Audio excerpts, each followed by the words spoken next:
It's almost official. Bangladesh Cricket Board, they are under pressure. Bangladesh cricket বোর্ডের সবচেয়ে গুরুত্বপূর্ণ ক্রিকেটারদের কয়েকজন they are under pressure এবং আলটিমেটলি বাংলাদেশ ক্রিকেট বোর্ডের next flagship programme BPL under pressure. পুরোপুরি একটা বাটপাড়ির ছকে Bangladesh cricket board, PCB, BPL governing council, president Aminul Islam Bulbul, Iftekhar Rahman Mithu এবং যারা রয়েছে 25 ডিরেক্টরের প্রভাবশালী সবাই পড়েছেন বাংলাদেশ ক্রিকেট বোর্ডের পরের ফ্ল্যাগশিপ প্রোগ্রাম। একটু আগে বলছিলাম বিপিএল, সেই বিপিএল নিয়ে আমি গতকাল যে ডিসকাশনটা করেছিলাম সেখানটা আপনাদের ক্লিয়ার করেছিলাম যে 6 থেকে নেমে দল সংখ্যা 5-এ আসতে পারে, and there is a big possibility যে 5টা দলে বিপিএল হতে পারে। এবং এটার মূল কারণ হচ্ছে একটা দল বাংলাদেশ ক্রিকেট বোর্ডকে এমন ভাবে ঘোল খাইয়েছে, ক্রিকেটারদেরকে এমন ভাবে তালে রেখেছে, এন্ড অফ দ্য ডে সেই দল ফিল করছে যে তার বিপিএল এ দল চালানোর মতো সামর্থ্য নেই। ঠিক তখন যখন Bangladesh cricket board, BPL governing council, ইন্টিগ্রিটির সাথে জড়িত যে কর্মকর্তারা রয়েছেন তারা ওই পার্টিকুলার ফ্র্যাঞ্চাইজিকে কিছু কর্মকর্তা থেকে দূরে সরে যেতে বলেছে।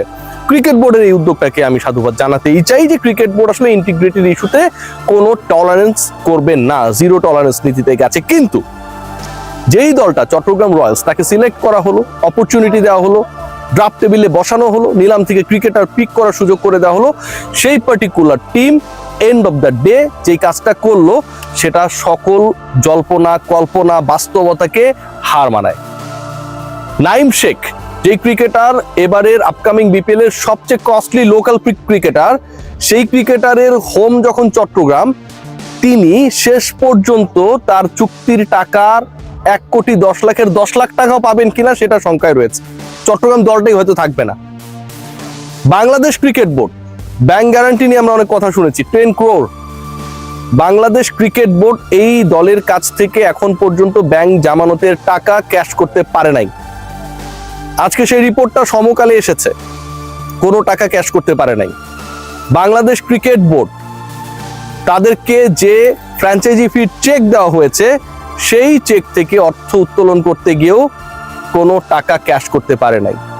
বাংলাদেশ ক্রিকেট বোর্ডের একজন কর্মকর্তা নাম প্রকাশে অনিচ্ছুক, তিনি জানিয়েছেন যে 6টা দল রয়েছে, সেই 6 দলের সাথে অন্তত 3টা দলে, 3টা মানে 50% টিমসের মধ্যে জড়িত ব্যক্তিদের ইন্টিগ্রিটি, স্বচ্ছতা নিয়ে সমস্যা রয়েছে।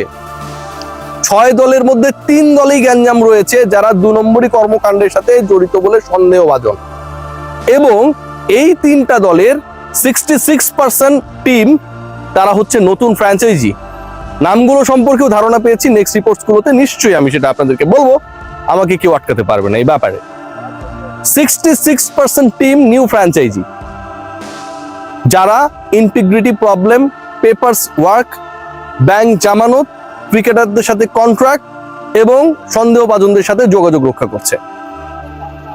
দেখানো হচ্ছে যে সন্দেহভাজন ব্যক্তিরা আমার সাথে নেই।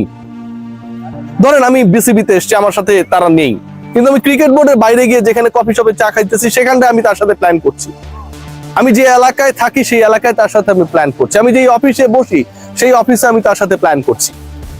এমন ভাবে জড়িত Bangladesh cricket board, BCB right now they are helpless.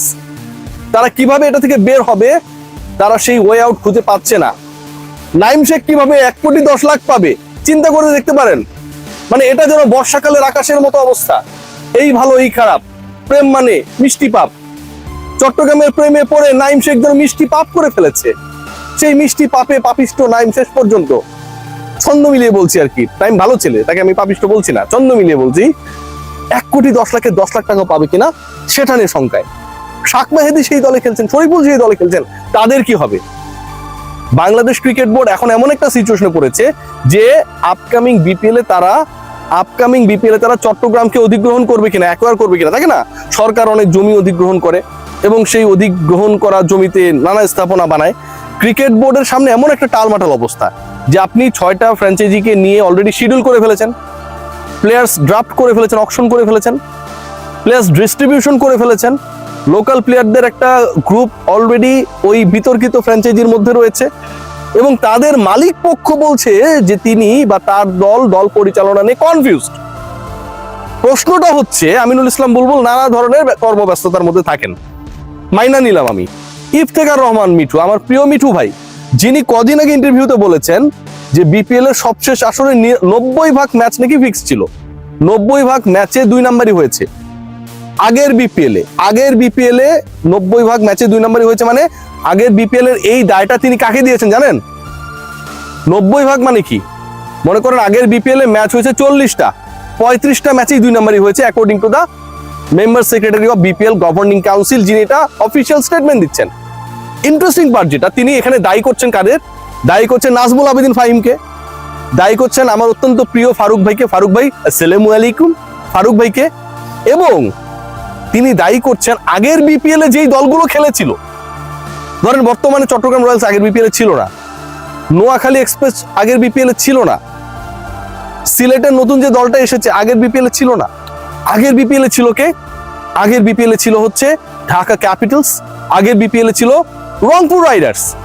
Iftekhar Rahman Mithu তার মানে বলছেন 90 ভাগ ম্যাচ যদি ফিক্সিং হয়, তার মানে তো এই 90 ভাগের বাইরে কোনোভাবে আপনি ঢাকা ক্যাপিটালস রংপুর রাইডার্সকে খেলতে পারবেন না। দলই ছিল 6টা 7টা, এই দুইটা দল মিলেই তো একসাথে 25% হয়ে যায় যদি 6টা বা 7টা দলকে আপনি হিসাব করেন পার্সেন্টেজের হিসাবে। তার মানে ইফতেখার রহমান মিঠু কি ভয়াবহ স্টেটমেন্ট দিয়েছেন। রংপুরের ক্রিকেটার ম্যানেজমেন্ট এগুলোর সাথে জড়িত ছিল, এটাও সম্ভব। ঢাকার যারা ছিল তারা এগুলোর সাথে জড়িত ছিল 90%। আবার I am again figuring out the number. Farooq ভাইরা এটার সাথে জড়িত ছিল, আমার অত্যন্ত প্রিয় নাজমুল আবেদিন ফাহিম ভাইয়ের মতো মানুষ, নীতির প্রশ্নে যিনি অটল থাকেন, তিনি এটাতে জড়িত ছিল বা এটাকে অ্যালাউ করেছেন। আমার মাথায় ঢুকছে না। আচ্ছা, সেটা যদি হয় তাহলে ইফতেখার রহমান মিঠু যখন বাংলাদেশ ক্রিকেট বোর্ডের বিপিএল এর মেম্বার সেক্রেটারি, সেই সময়টায় কিভাবে চট্টগ্রাম রয়্যালস এর মতো একটা দল, যেই দলের মালিক স্টিল কনফিউজ যে তিনি কিভাবে দল পরিচালনা করবেন, সেই জায়গাটা নিয়ে তিনি ক্লিয়ার না, সেই দলটা কিভাবে এখানটা ঢুকে গেল? চট্টগ্রাম রয়্যালসকে তাহলে কারা আনলো, কারা অ্যালাউ করলো? Definitely member secretary, he has his saying. মিটিংয়ে তো তার বলার ছিল, তিনি কেন বললেন না? একটা বাজে সিচুয়েশনের মধ্যে দিয়ে বাংলাদেশ ক্রিকেট বোর্ড যাচ্ছে, একটা বাজে সিচুয়েশন ক্রিয়েট হয়েছে, যেই সিচুয়েশনটা কিভাবে ঠিক হবে আমরা জানি না। শাক মাহাদি, নাইম, শরীফুল, যারা আপকামিং ওয়ার্ল্ড কাপের গুরুত্বপূর্ণ ক্রিকেটার হতে পারে, খেয়াল করে দেখুন সেই ক্রিকেটাররা অনিশ্চয়তায় তারা খেলতে পারবেন কিনা, তারা পারিশ্রমিক পাবেন কিনা। যে শিডিউলটা হয়ে গেছে সেই শিডিউল অনুযায়ী চট্টগ্রাম যদি না থাকে, চট্টগ্রামে বিপিএল এর সেকেন্ড ফেজের 12টা ম্যাচ রয়েছে, স্বাগতিকদের ছাড়া আপনি খেলবেন। বিসিবি যদি একটা দল টেক ওভার করে, ধরেন করলো, এই সিচুয়েশনে কিচ্ছু করার নাই, সেটা নিয়েও প্রশ্ন উঠবে, সেটা নিয়েও অনেক ধরনের আলোচনা হবে যে বিসিবির টিম হিসেবে হয়তো এই দলটা বেশি ফেভার পাচ্ছে। আমি এই ডিসকাশনটা করব, যে আম্পায়ার মাঠে দাঁড়াবে, তিনি ডিসিশন দেওয়ার ক্ষেত্রে আপনি যাই বলেন না কেন কনফিউজড হবেন।